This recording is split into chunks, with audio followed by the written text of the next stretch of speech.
which I adopted, and I joined a group to help me with it. And some things I learned from this group. One is the power of accountability.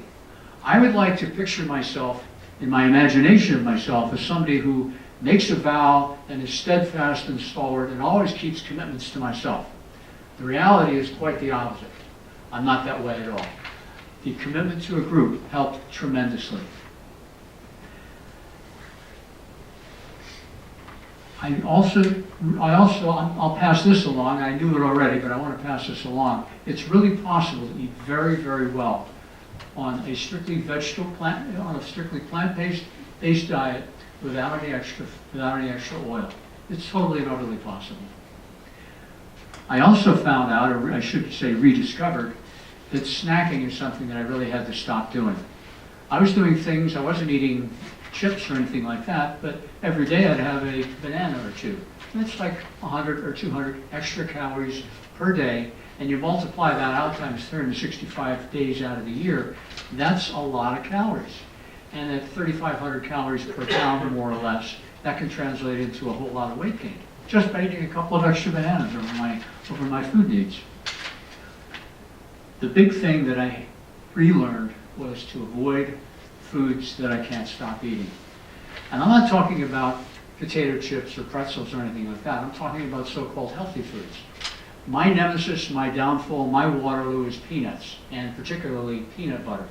We talk about shelf life of packaged foods and how something is going to spoil or something is going to go bad or wrong if it's on the shelf too long. Well, there's another meaning of shelf life too. With peanut butter, for me, a jar of peanut butter has a shelf life of about 3 days. Then there is no more peanut butter.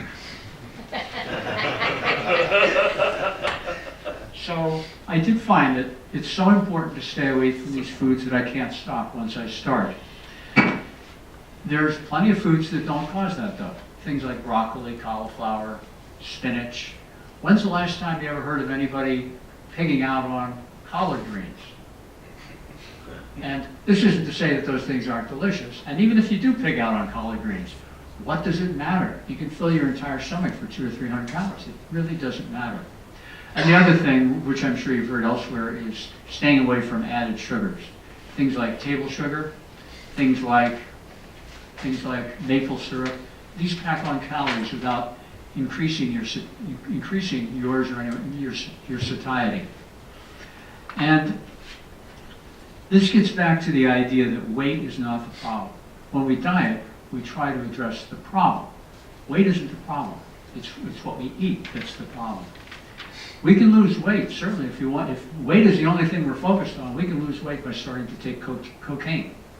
We can lose weight by cutting off an arm or a leg.